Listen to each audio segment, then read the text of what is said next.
Welcome back to Dark Nexus. Tonight, it's Act 3, Chapter 125. We're picking up midday on the 22nd of Kuthona, day 42 on the boat, mile 460.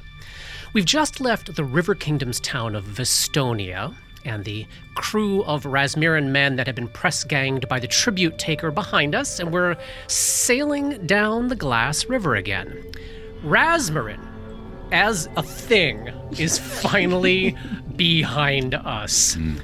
Our next major geographical milestone will be Lake Callus, about 5 days or so ahead, where the Starling will leave the River Kingdoms behind and pick up the Selin River proper as it cuts through the nation of Galt. Now, between here and there, not much. No major settlements on either shore for a few days, just some marsh giant territory. But no one on the Starling seems concerned about that, and Dabwick can recall the mantra on the way north basically being, they're probably more afraid of us than we are of them. For our two adults in the room, Dora and Dabwick, there must be a palpable sense of relief in the air. Dora's been talking with Vic when she can, and her sense is that he hit a breakthrough of some sort today, or at least he's working through one, so everyone's like a little hands-off and hopeful that when he wakes up tomorrow, perhaps these many weeks of madness may be behind him. Of course, nobody knows exactly what the aftermath of this is going to look like yet, but we're going to find out in the morning, aren't we, Johnny? Well, we'll see. Dora and Dabs also know from Stasi that the Inquisitor suspects that Grip is also on the verge of a breakthrough. Mechanically, Grip is going to make his first recovery check tomorrow morning. In fact, all around y'all, so many people are feeling so much better than the gloom and terror of that first week on the Glass River. The food's been restocked, the supplies are back in order, physical ailments have been tended to. There's now a ship's mascot. The stubby little calico Luna's following Vic around like a shadow. And crunch-wise, I have a little backlog of recovery checks I can take from Barnabas, Skywin, and Nixon. We'll do that in a sec here. Sailing out from Vestonia, Skywin pulls Dabs aside and mentions something that may be of note. She was probably suffering from her terrible wraith wounds when it happened and didn't catch it the moment it did, but you would have passed the spot where you all saw Lols on his ship when you last scribed him. That would have happened several days ago. She missed the exact moment because she was probably in bed, but she would guess, as expected, that you have indeed gained a little time on him. Probably a full day, maybe as much as 2. Hard to tell for sure yet, but she does let you know, Dabs, that if you decide you want to do that again in the future, just try to keep her eyes peeled for more specific landmarks. Okay. I'm assuming we're going to hold off on any more Dreamlands excursions until at least tomorrow to not interrupt Vic and Grip's recovery, but I can throw a few more things at you that we can add into the mix for the second half of our day here. I have created some actual crunch, Katie, for teaching Gosa to read, and for those interested in learning the language in the Yellow Journal that we should just go through real quickly. But first, let's take one thing at a time, make some rolls on sanity, and then hopefully move on to tomorrow as quickly as possible, because I think that's the day we're going to really want to focus on here. Let's get a check from Barnabas against the Melancholia. This would be a will save. All right, here we go. That's a natural 20, fuck you, for a 30. Yay. Wow. And Barnabas has recovered. Fantastic. Nixon and his phobia. That is a 10. Does he have any rerolls or anything he wants to use? You could add his charisma to it, but I don't know that a 13 is going to do it. But he would add, not knowing anything, he would probably add it. So a 13. So that would be yesterday, and that did not happen yesterday. So let's do one more for today. All right. We know we want higher than a 13. Oh, 21. There we go. Nice. Nixon has recovered from his phobia, and hey, Paul, why don't you roll a 20-sider for Skywin? Let's see how she does here. She tries to get rid of her night terrors. That's an 18 on the die. And Skywin is recovered. Yay. A lot of recovery all around. So, Katie, teaching Gosa to read. What I've decided to do is we will count any day where Dora has at least one of her downtime blocks not tied up in something can be counted towards one day towards 30 to have Gosa taught to read. So I just kind of went back over the recordings and over the calendar, and so far Dora is sitting at, she's had 7 days where she didn't have like herself double booked. So she could have applied 7 days towards Gosa doing that, and that is something that we can start to track going forward. I put that on your little document there so we can start adding to that. And here's how I'm going to handle the language in the yellow journal, because really, in order to learn a language, you're supposed to either have somebody who knows it who can teach you, or some sort of text designed to teach you the language how to do it. And you're having to do this in an entirely different way. So we're going to incorporate an actual linguistics check into success or not. So at the end of 7 blocks of study, 7 8-hour blocks of study, anyone, and that can be done by anyone who currently is fluent in ACLO. After 7 of those blocks, if the reader succeeds at a DC 20 linguistics check, they may take this new language as a language they can speak when they next add a rank in linguistics. That's how I'm going to handle this. Great. And if you fail at that check, there's no consequence other than you have to spend another 7 blocks restudying. But you're not precluded from trying again. It doesn't make it harder. It's just going to make it take longer, basically. Okay. So chances are pretty good. I know Dora's linguistics check is kind of through the roof, so she'll probably get it pretty quickly. And I think Barnabas is just starting taking ranks, right? Yeah, he's only got like a 5 right now. Okay, so it may take him a couple weeks if he doesn't get it right away. Off the bat. Exactly. Yeah. So let's remember, like any night that you are all dreaming, if you want to apply that towards one of Barnabas's nights reading the journal, Robert, we can go back on our little tracking sheet here. Okay. And then sleeping overnight. Sleeping overnight. The day dawns. The 23rd of Chthona, our 43rd day on the boat. Johnny, is Vic first awake? You tell me. Who wakes first? Vic is first awake. So Vic wakes up and he looks around and sees his companions sleeping in their normal places that he would assume they would be sleeping and stuff. When you're not doing the ritual, you all actually are able to string up hammocks between the posts down there. So you're all kind of like lined up in a row in hammocks in this very narrow hallway between the walls of hardwood. So he wakes up, takes a breath of this fresh air, opens his eyes, like cracks his back and stuff, and realizes that he's hanging in a hammock. And he's like, wait a minute, this is weird. That one must have really taken it out of us. They moved us over here. All right, I'm gonna get up and enjoy the day. Don't want to wake him up. So if he heads upstairs, Nixon would just be coming to the tail end of his shift, cleaning the deck there. What the? Why are you on this boat?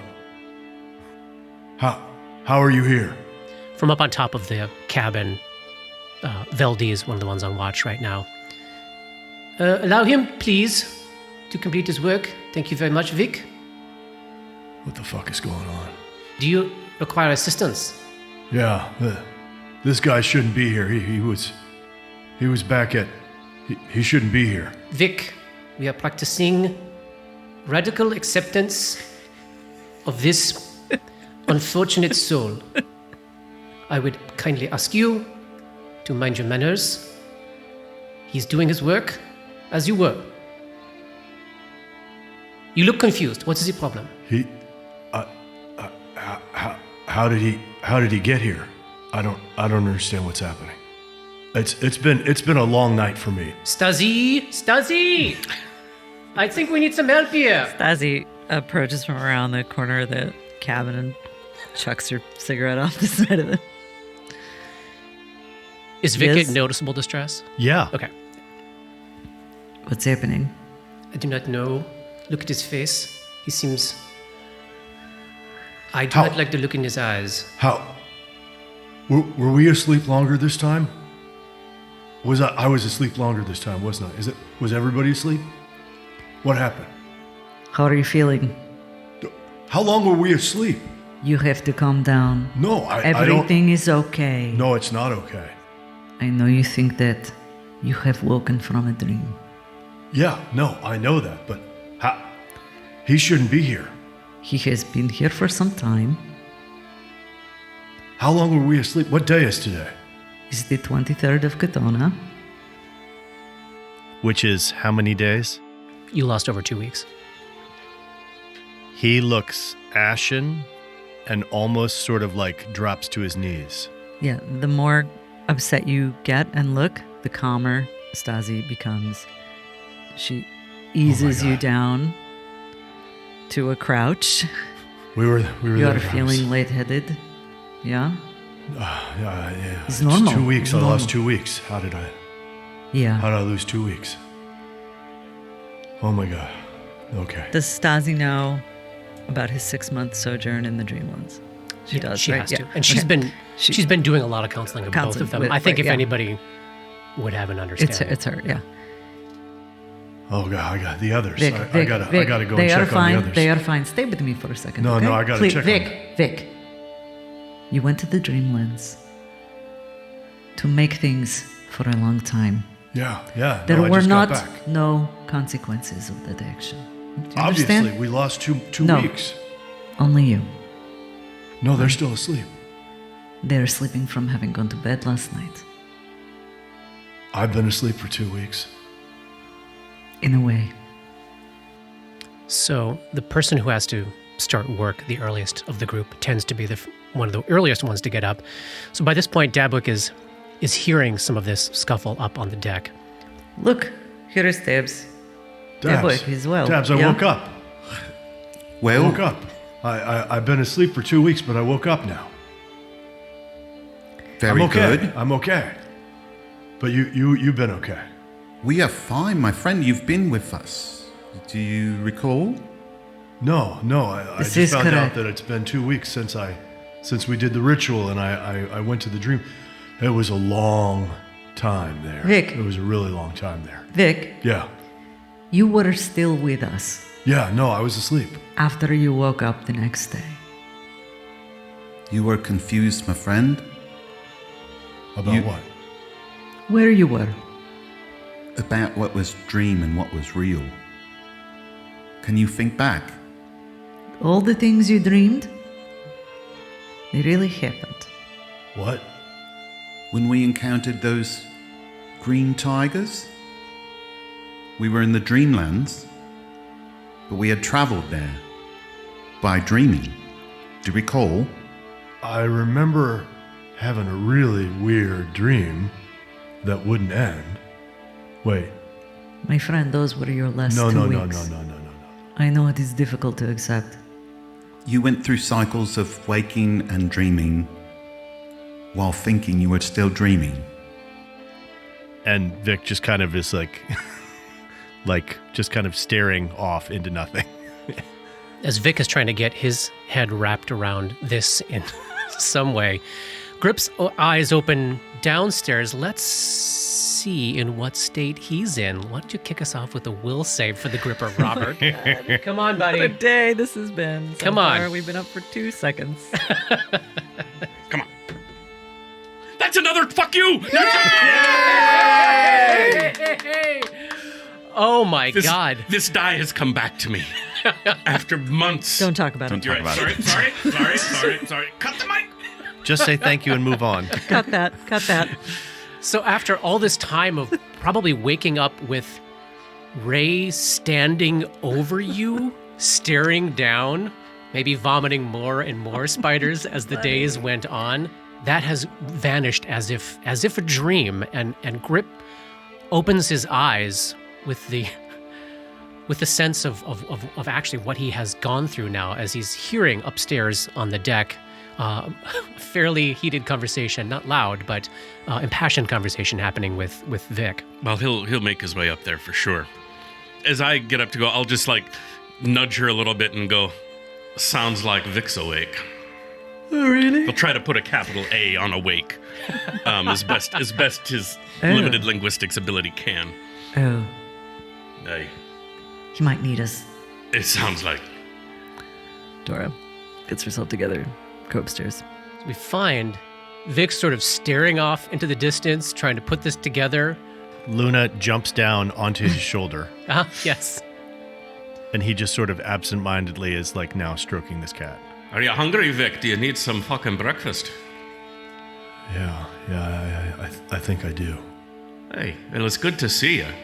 Yeah, it's good to... We'll get your legs under you again, don't you fucking worry. I thought I was asleep. I know. I thought... I didn't know. We know. I didn't know. We know. It was an enormous stress, what you went through. You handled it the best way you could. Now you're back. And you did a world of good for us. Don't think you didn't. It was a headache, but you were still yourself. You still fucking helped us when you needed to help us. That's right.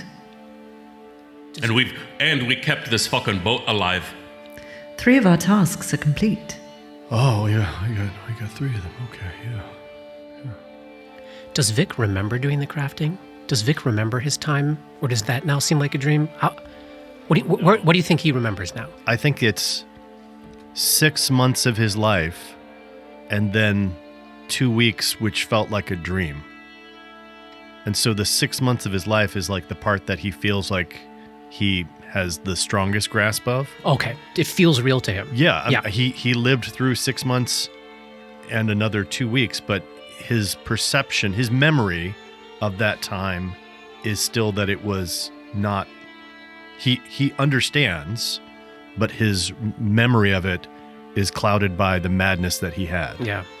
Is there that feeling like when you wake up from a dream and in the moment that when you wake up from it, it's super clear and then like 3 seconds later, you're like, wait a minute, what? I don't think he remembers the small moments of it, Right. but he's like... Getting the hat. Yeah. Yeah. I think he remembers like, oh yeah, we did the 3 quests and stuff, and we fought them here and we fought them in the Dreamlands, and the rat was here, and like all the different things. But he's trying to wrap his mind around the fact that what he thought was a dream is all real. Yeah. Grip goes to the water barrel and gets a ladle of water and brings it to the boy. Yeah. Does Dora think that offering hypnotism to help fill in the gaps is something that would be possible? It just has to be something he once knew.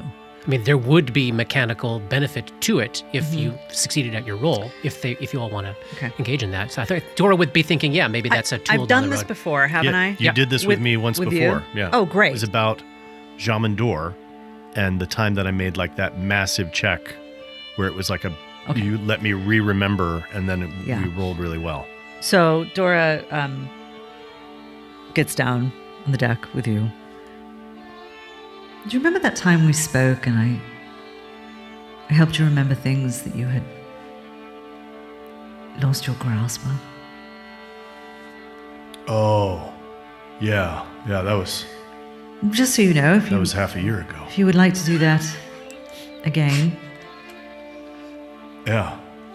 What, you it might make you feel more centered, more... think it would help? I think it might.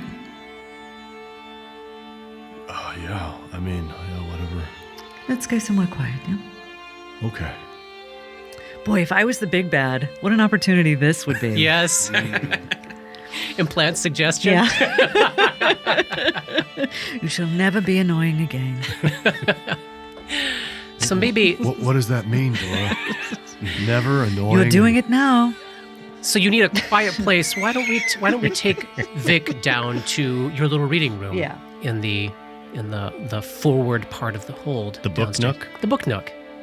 As you kind of boot Barnabas out of there, who's sleepy, getting ready to bed because his day is now ending. He sets aside his book, just because Dora's clicking into a psychic headspace here. Johnny had brought up an idea, or I guess asked a question really, about whether or not Daggerbotha's headband might carry some psychic significance with it. And I said, I gotta go home and think about it. I went home and I thought about it. And then I journaled about it. And when I was done journaling... Did you scrap? I had some things that could possibly be used for psychometry. So let's imagine in this moment, as you're bringing Vic downstairs and passing by Barnabas and kind of opening your brain up to get yourself in that place where you have to sink into kind of his mind, you do catch lingering Like a whiff of glow psychic glow off of Barnabas's head. He's the one wearing it now, right? I think he's That was the charisma? yeah. Yeah. So you catch just like as Barnabas goes by, oh, holy shit. I don't know that I'd checked that item before. Narratively, I think I forgot to look at it. But it looks like it is glowing. If you decide you want to dive into that at a future time. Very good. So then you sit Vic down. And remind us how this works. This is It's the 1 crystal, minute of isn't it? calm interaction, and it's the crystal. It's talking Oh, right. to sort of be mindful about where we are and what we see, rooting ourselves in this moment. Yeah. So then clouds around previous moments sort of are able to drift away. Yeah. So the Eon stone floating around your head is doing the blue and red glowing as it circles, and that sort of takes the role of almost the ticking of a clock and this hypnotism. Yeah, the metronome roll, and your crystal from another life and raises into the air and floats in front of your face as you're talking gently to Vic here, and we'll take a diplomacy check from you. Yeah, I'm going to cast Burst of Insight just quickly before that moment happens to raise my charisma by 8. And then the DC of this, Johnny, is going to be 20 plus Vic's current will save modifier. Vic will take off his cloak of resistance Sure. to bring that down to a 7.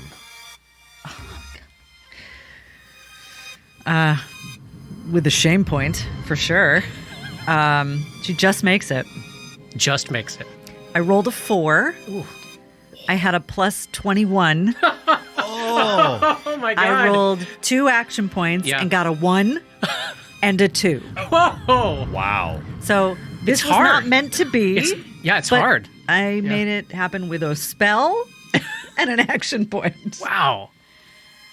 I mean, Vic has a strong mind, Yes. Yeah. and Yes. Vic was very ill Yes. and was also in the Dreamlands for A long time. It should have been months. that hard. Yeah, absolutely. But remember.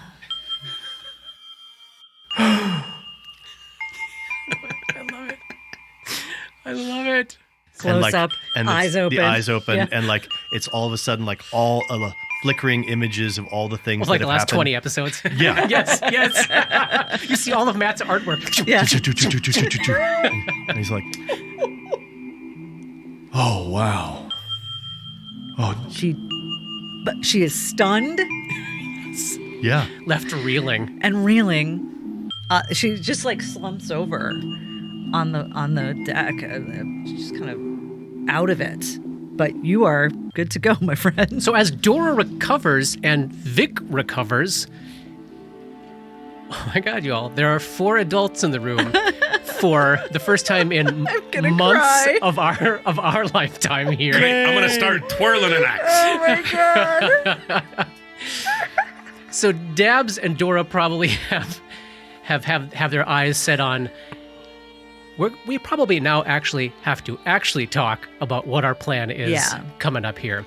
Do we want to dive into that convo first, or do you want to do a little psychometry? I'd love to do a little psychometry.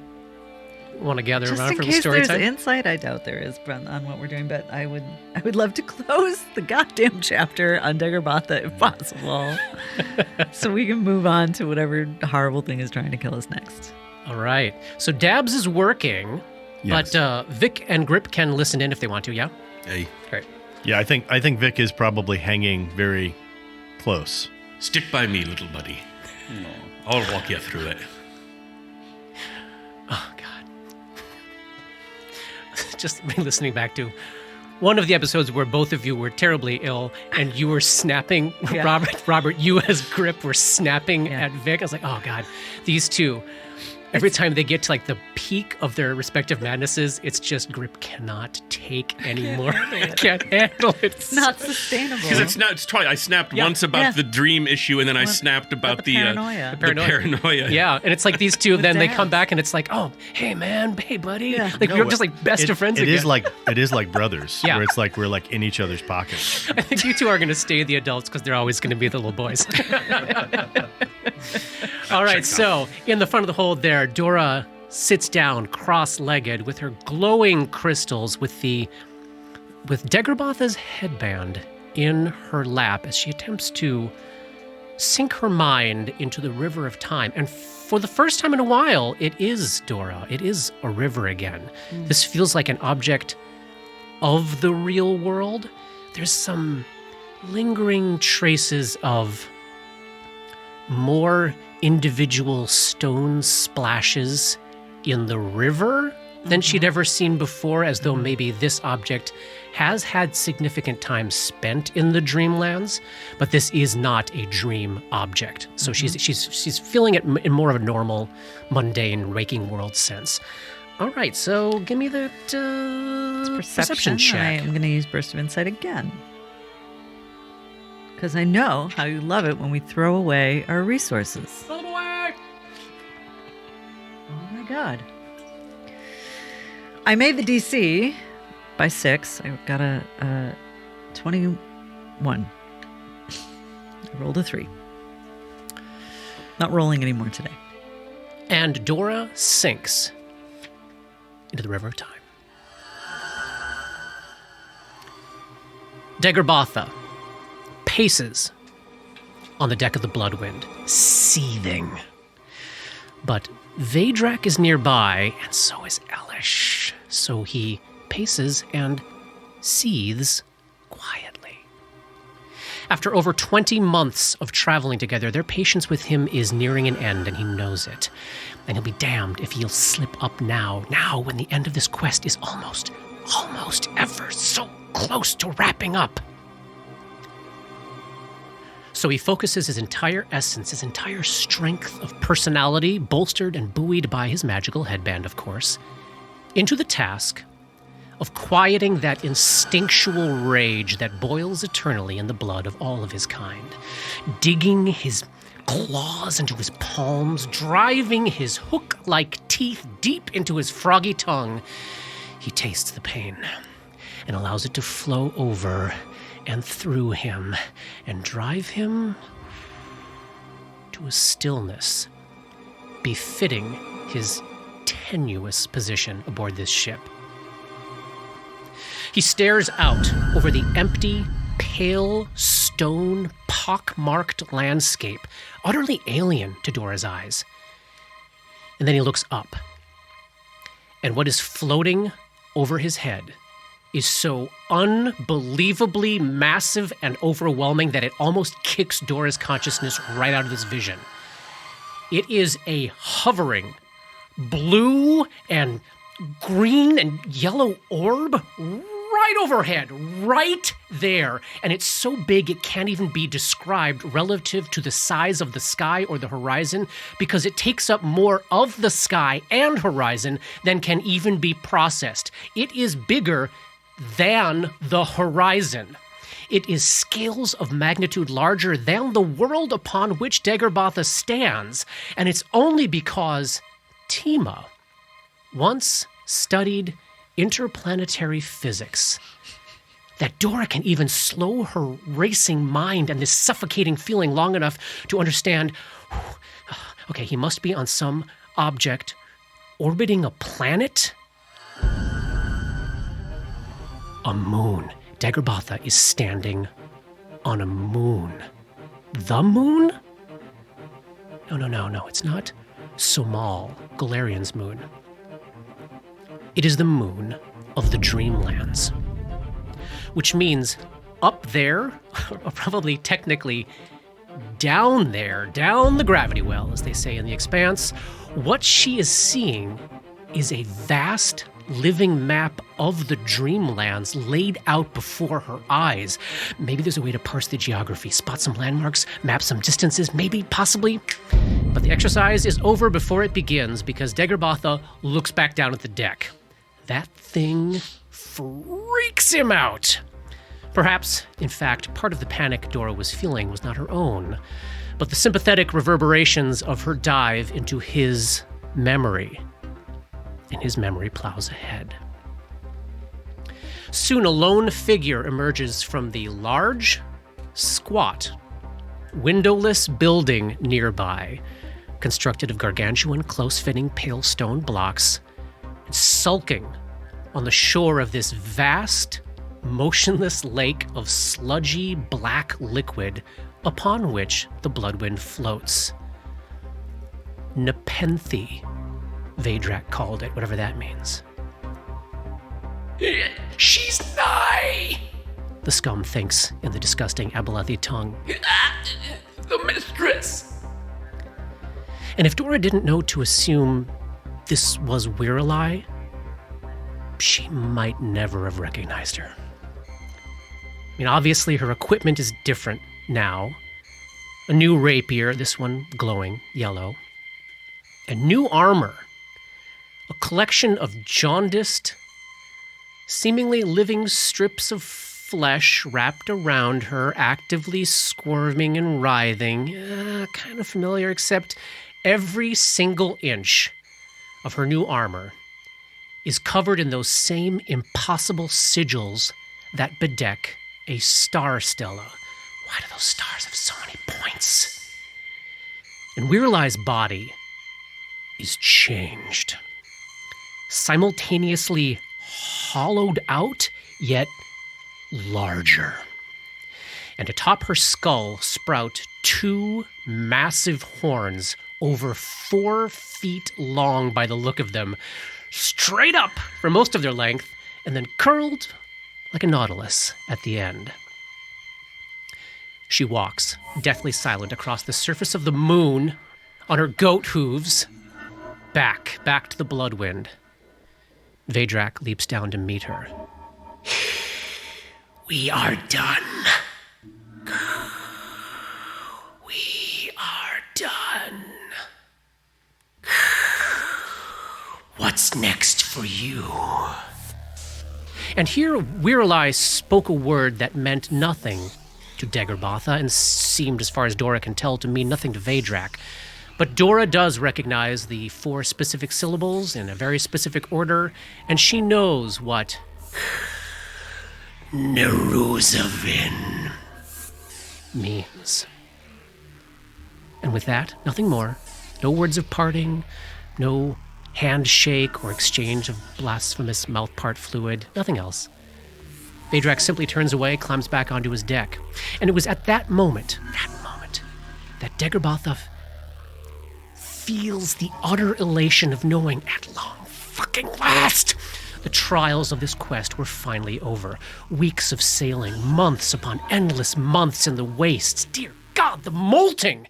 The horrors of the moon beasts and the music of their hideous hollow pipes. The new Wherein, even more terrifying than before, although now touched by the king. The recruitment of the soldiers of Leng, the return to the Dreamlands, the dreadful Mr. Wanderlust, and the hunt for the Shantoks. The terrible, endless flight, the assault, the even worse flight up to the fucking moon. Finally, it was over, all over. And now the hunt for the witch Tima Antea can begin. She has no idea what's coming for her. Dagobah cackles with fishy glee, and the vision fades. Dagobah didn't realize that you don't level up in the Dreamlands. All those experiences and no additional sorcerer levels. Poor Dagobah. Let's pour one out for him, shall we? The Mr. What in the... Mr. Wanderlust. I guess there would be a... So, in that rapid cataloging of experiences at the very end of that vision, Dora was experiencing them. So, Dagobotha was not a creature of nightmare, but he spent 20 months in the realm of nightmare. So, all of those experiences were just as traumatic for him as they would be for anybody else. So you got a strong sense, Katie, or Dora got a strong sense that he was trying to forget most of what he saw and experienced. But there's a little faint image with the name Mr. Wanderlust, which is this freaky tall, cadaverously thin, humanoid man with deep purple, like dark purple skin, perpetually with this evil clown grimace plastered over his face, and his teeth are like filed into sharp points, and dressed like an Edwardian dandy, in a top hat, like gray flannel striped pants, and a black tailcoat. That's the brief image she gets with Mr. Wanderlust. Getting Jack Skellington mixed with the Joker here. Yeah. That's exactly it, Johnny. 5 points. 5 points of what? Experience. You're gonna level first. Oh, I'm so excited. I'm picturing one of those guys from that episode of Buffy. Yeah, the gentleman. The gentleman. All of those guys are just Rob. That's true. But I will say, Mr. Wanderlust, even though his face seems manic, there is an eerie, dead-souled calm behind the eyes of... I'm getting the Ragman vibes from this, but yeah. Let's see, Shantox. I can take a knowledge arcana check. 26. 28. Yeah, you're both loosely aware of these creatures. These are creatures... They are intelligent, magical beasts not native to this planet.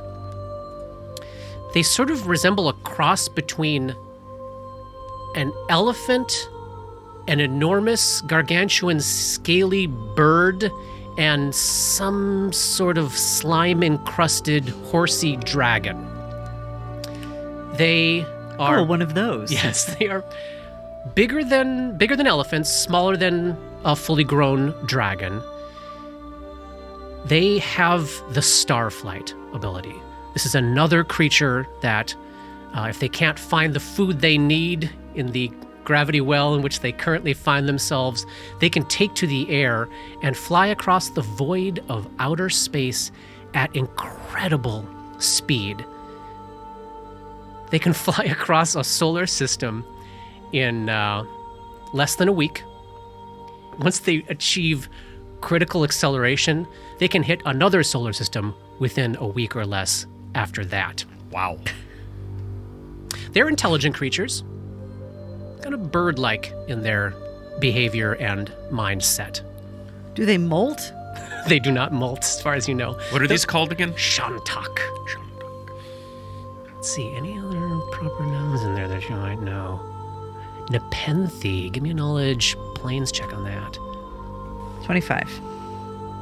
Whoa, that's a natural 20 for a 33.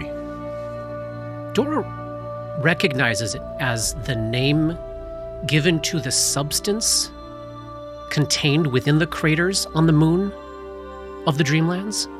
So when Vedrak called it Nepenthe, he wasn't naming the lake, he was naming the actual substance.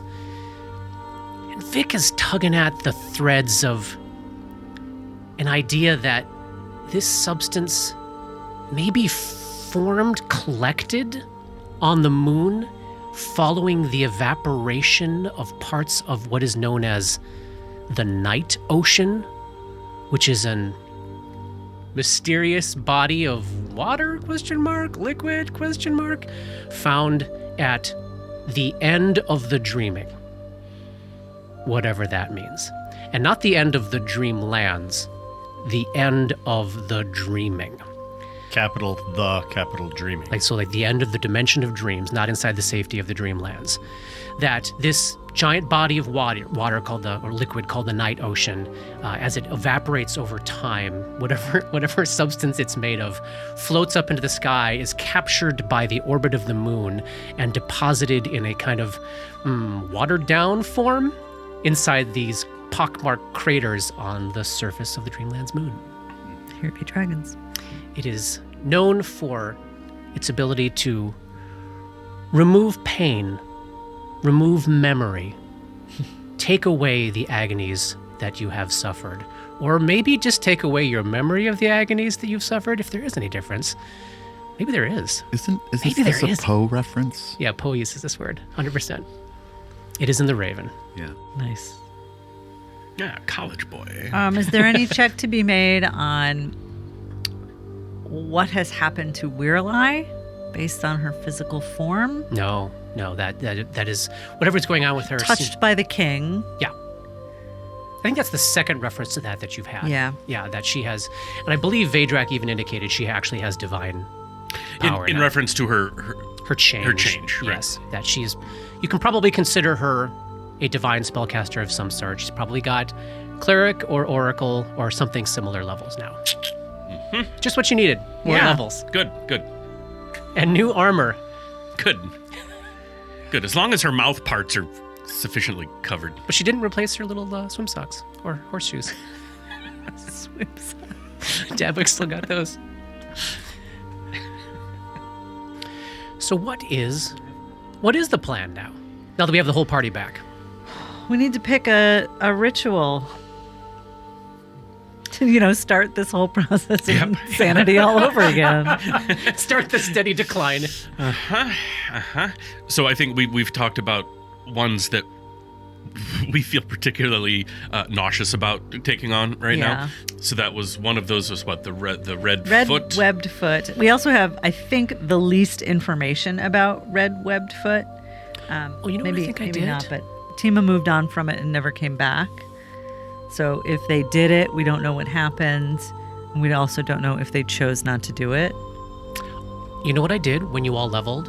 No. I did. We have not made a check on these last 4 names at level 8. Oh. So I did. Let me pull it up here. Great, more checks. I can take a planes check on Dilathleen, Egus Kais, Sarnath, and Arventon. Let's just see if you all are pulling any more additional information out of the old dusty mine palaces. 36. On Dilathleen, I only got an 11 on that one. let's roll for Egus Kais. 20. So the green stone idol of a water lizard, that one also, Has disease. but it also ends a little Yeah. ambiguously, not Yes. quite as much as Question the other mark. one, That is but right. it does not end in a definite note, kind of like the Tima's others. note is not encouraging. Survive? Question mark? That is not. So we got the highest we got on Egus Kais was 20. Okay, got it. Let's roll Sarnath 35. 16. and Arventon. 32. 20. Okay. All right. We dredge up some more information about everything but Egus Kais. Dilathleen. And let's remind ourselves which Dreamlands object this is tied Night to. Hag's Ambassador's Heartstone. The history of Dilathleen is one of complete chaos inside firm structural stability. And the story of Dilathleen is the game. Dilathleen is a massive, crime-ridden metropolis overrun by a sprawling web of politics and bureaucracy and business, and underrun by a sprawling web of crime lords and gangs and seedy enterprises. You can buy, sell, experience, lose, find, or get pretty much anything or anyone you could imagine there. You could strike it rich or end up dying as a prisoner in a torture slavery ring. You could hobnob in the halls of power one day and bleed out in the gutter the next. What makes the place chaotic is that every politician or courtier or bureaucrat or mobster or hustler is constantly scheming and making moves and toppling or being toppled, and the cycle goes on forever. And that's what's stable about it. The game is always on, the turf is always changing, kingpins rise and fall, and the story cycles on without there ever being a mass change event. It's carrion. The chaos is the stability. This is very different than, say, Celophaeus, where fixtures like Viscount Brelin are seemingly eternal. Maybe he's got a new beloved this time you show up. Maybe his party's tomorrow instead of today, but he's always there. And it's that way with a lot of the big names in Celophaeus, but not Dilathleen. So while there might be names to know in Dilathleen at any particular moment in its story, those names may be gone or information about them may be irrelevant at the next moment of its story. Everything changes except the game. Now, the reason a name like Quaviandra is, let's call her Sticky, is because she is a fixture from the outside. She's an ambassador from a not actually publicly known abyssal court to the city. And while shit changes all around her piece of the city's story all the time, the story that she is an ambassador to the city seems stable enough that that fact persists, or has for a long time. And maybe that's part of why her name actually caught Tima's eye in the first place. Like someone being a fixture in Dilathleen seems a little unusual. And a big deal. Yep. Sarnath. And which one is this tied to? That's the green stone idol, right? Yes. The history of Sarnath is long, but pretty simple. It's defined really in Dora's memory by a scant handful of facts, which is, you would think, pretty unusual for a location in the Dreamlands. Your guess is that this may have something to do with the area being way off the beaten path, far from the various seas, far from the cities, far from the garden lands or the fantastic realms, and maybe a ton of mortal dreamers just don't end up there.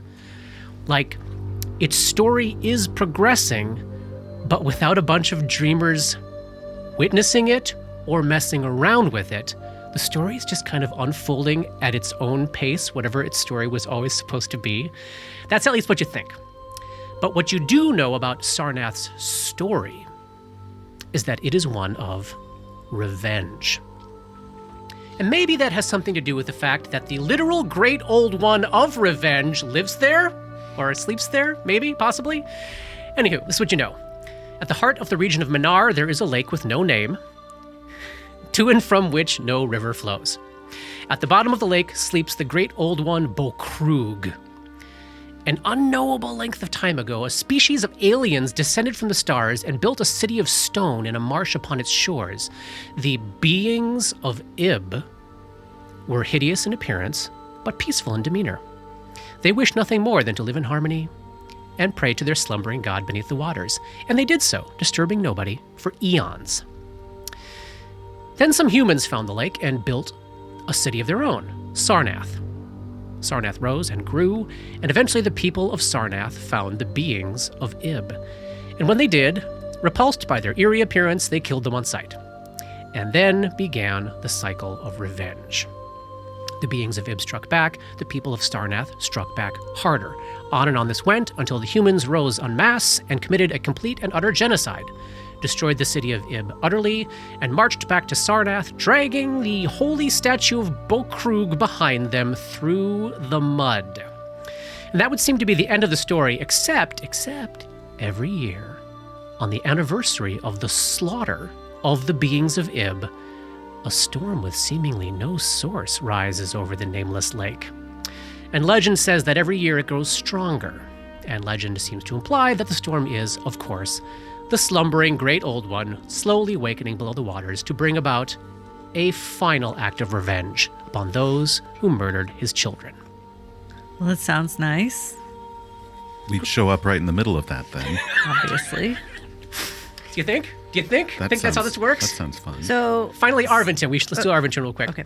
And Arventon is tied to which gift? The red foot. Here we go. The history of Arventon is also pretty simple. It's defined mostly by what it is near.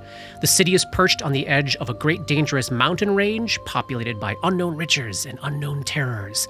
It's near to a number of openings to the Dreamland's equivalent of the Underdark, and very close to the mythical Black Lake and the charnel garden of Zura. But the city itself is known mostly as a bright, happy city of light, life, and learning, where one rests, recoups, and stocks up before or after an expedition to one of those dangerous places nearby. It is the place to go to in order to get the information one needs for a foray into the mountains, or to the Underdark, or to the lake, or if you're an idiot, the charnel gardens. And that's pretty much the story of Arventon, except, well, there is Dora goes, there is a little matter of the origin story of the city, which is not known.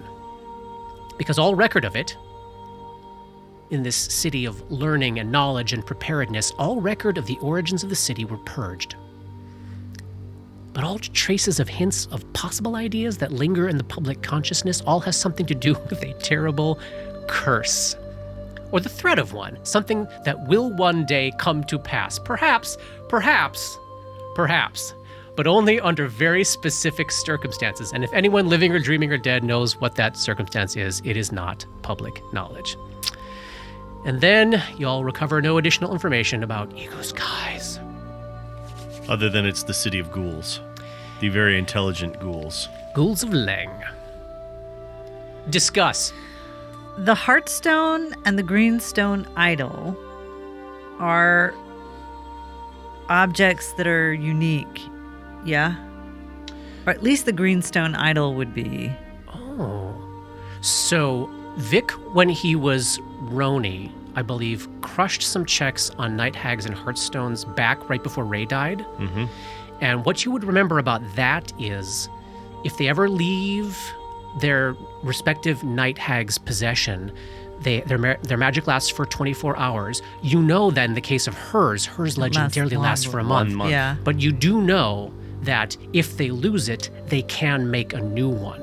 Okay. So I think you might actually... So this is worth noting. I hadn't really thought about this until right now, but the moment you lay your hands on Quaviandra's Heartstone and take it from her... You got 1 month. You're in a timeline, because it will have no magic after 1 month of you in the Dreamlands. Yeah. Now, you know some of your quests have taken 4 hours. One took 2 days.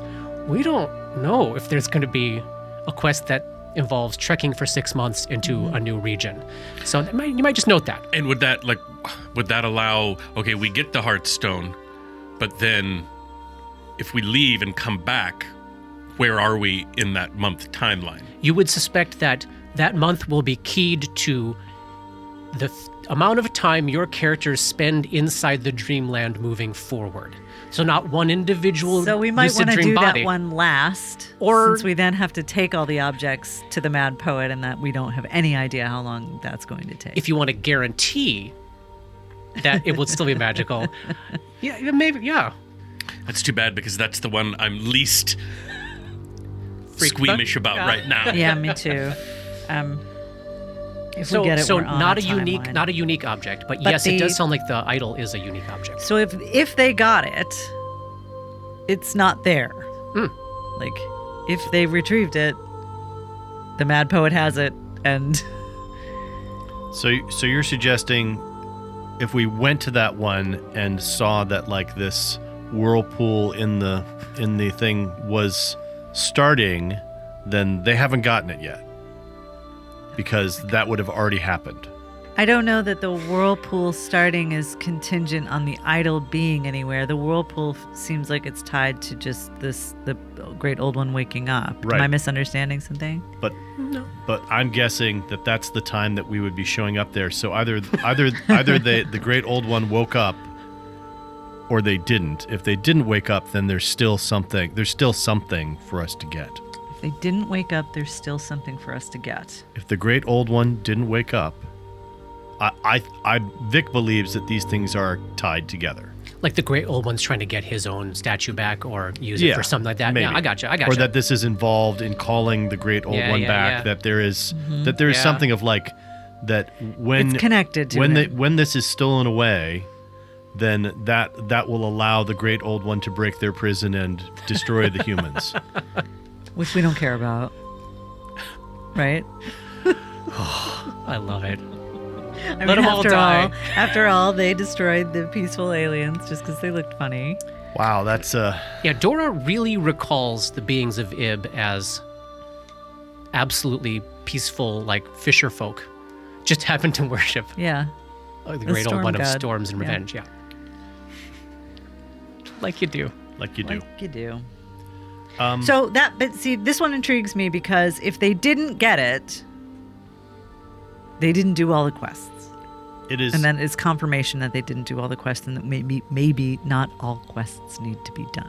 It is also the one that we know that they were at least 9th level when they tried to do it, and that they went multiple times. You do know that, yes. How did we know that? Because Ray, in one of the psychometry visions, had been casting Commune. Gotcha. Which is a 5th level spell at the time they were doing this. Gotcha. Yeah. Maybe not having all of the things is what caused Right. the problem, Right. though, right? But I would like to know one way or another whether they had all the things. I don't know that we're going to find that out till we actually get there and either have all the things and the mad Then the poet only goes, choice we "Thumbs have up." is to try to get all the things. Right? I mean, no, we have lots of choices, but the only way to be sure is to try to get all the things. Or at least visit every location. Yeah. Do a little toe dip. Because we may get to a location like this one and find, oh no, they did get it. It's gone and you can't get it anymore. In which case we have to find like another elder god. I believe that the red webbed foot was the area of plague and Yeah. illness and stuff. Corpse pox, However, ghoul fever, and zombie Give me rot that I the can womps take a. transmit. We should make another check on Womps since you leveled as well. Because I think you did not do so hot on that last time. Hey, it's dungeoneering. Fuck. Yeah. I'll do a knowledge engineering check. Do it. It's a 24. I got a whopping 17. Remind me what you know. Bizarre aberrations with 9 legs ending in webbed feet. Although they're generally a pale gray color, the skin of their feet is a dark red. Peculiarity of their biology is that they can only digest rotting flesh and tend to aggressively hunt the undead.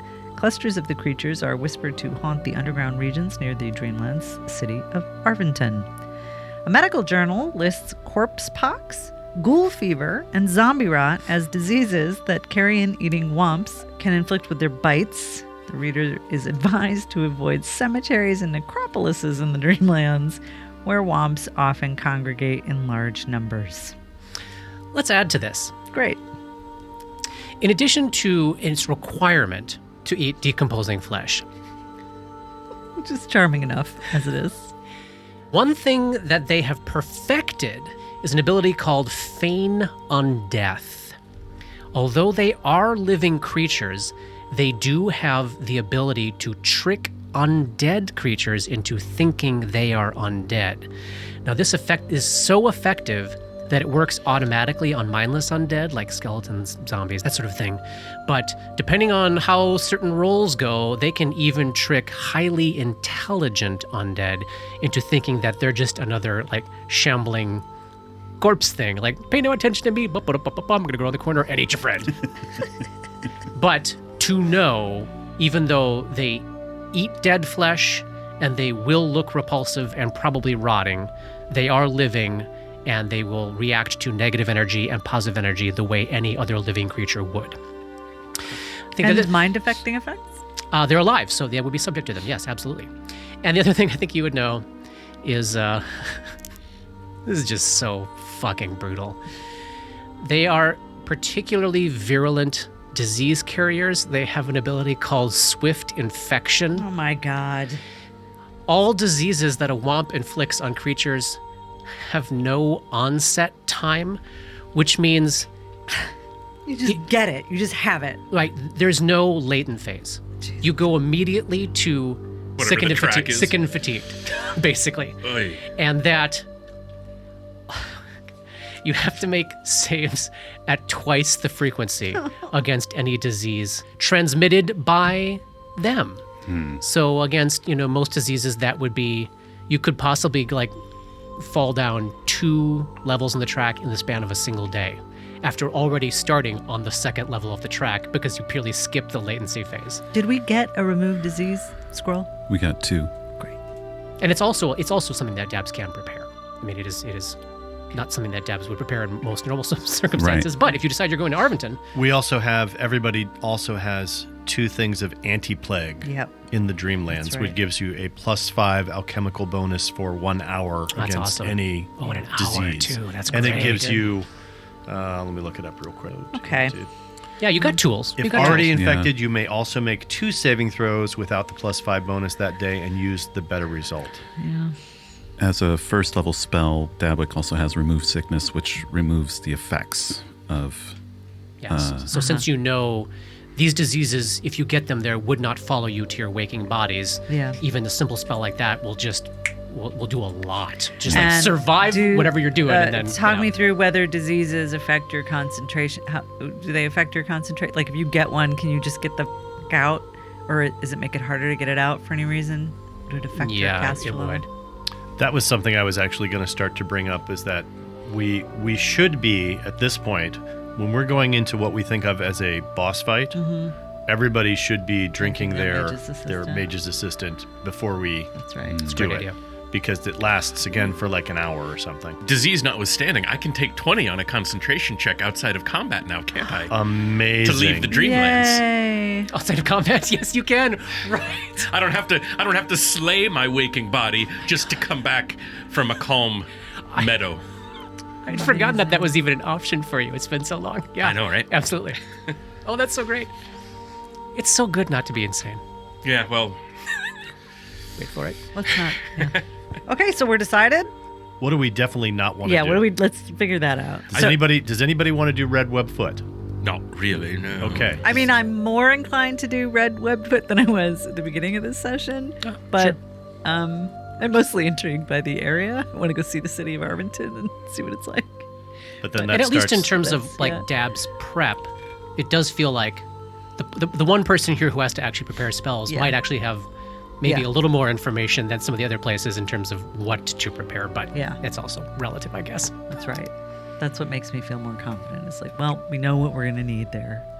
The one I thought seemed the most logical to do next was the Heartstone until we had this Time clock thing. time clock thing Yeah. about it. Now I think that's probably not. like So we need to other than save that, that. I'm like, I think they all sound potentially like a fool's errand. So, 6 of one, half a dozen of the other. And player Polly's just nervous about fighting undead without having Ray here and just feeling that, like, I don't know what to do You with should undead. have thought about that before you I failed that know. save.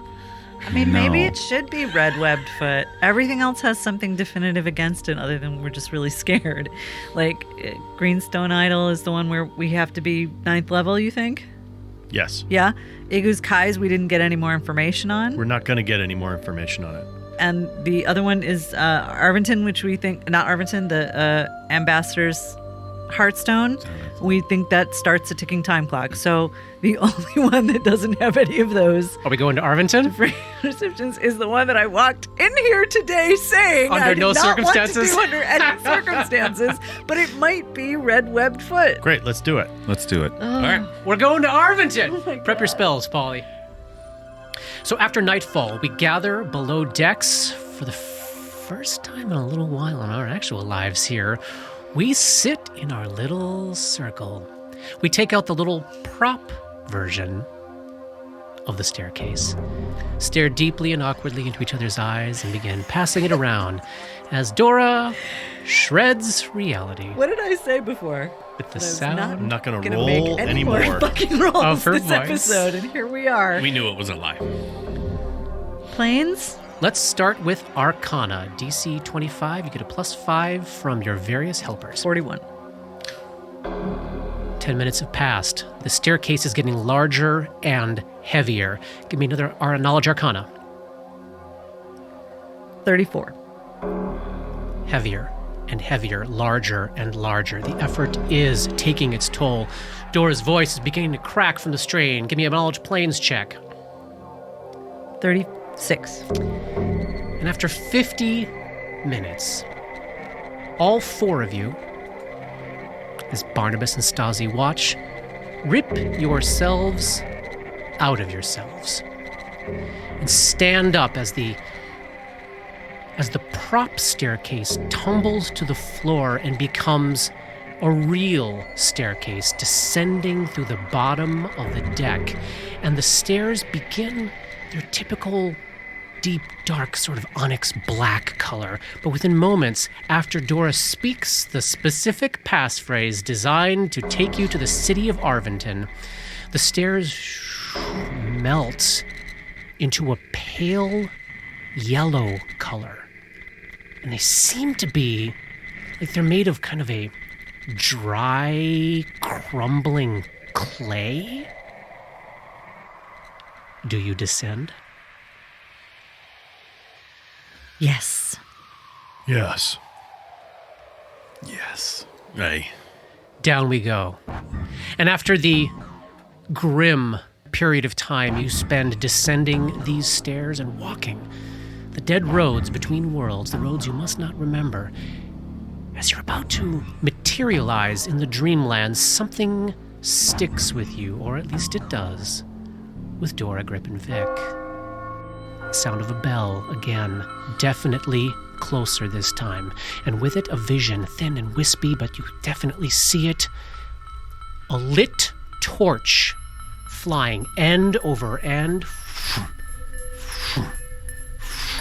soaring upwards, ever upwards. And we'll pick up in Arvington next time. That's the end of chapter 125. See you next week. Was that the torch? It's Johnny. That's Threw it in the window. That's you're killing the... Dark Nexus is produced by Plug and Hum Productions. This podcast uses trademarks and/or copyrights owned by Paizo Incorporated, used under Paizo's fan content policy. This podcast is not published, endorsed, or specifically approved by Paizo. For more information about Paizo Inc. and Paizo products, please visit paizo.com. That's Paizo.com. Dark Nexus uses music and soundscapes by Syrinscape. Check them out at Syrinscape.com. That's Syrinscape.com. Opening and closing themes, along with additional music composed by Rob Kauzlaric. Artwork for Dark Nexus is by Matt Wahlquist. And thanks to DMCP, Richard and Ari, Paul and Shannon, Scotty, Jason, Jess, Joe, Chelsea, Matt, Dave, Derek, Darren, Michaela, J.H., the Biscuit Buddies, and everyone we've gamed with over the years for all the memories and inspiration. You know what we're fighting here? We're fighting a couple 2-3 tigers. Hey-o. Is that a reference to something? No, it's just, it's like the Chicago 3, but it's a couple Tree. 2-3 Yeah, tigers. two A couple trees. 2-3 tigers over by there. Oh, tree tigers. Yeah, I get it. yeah, see? Okay. Yeah, that's a good one. Thanks for taking the time to explain it to That's me. the sign of a good joke.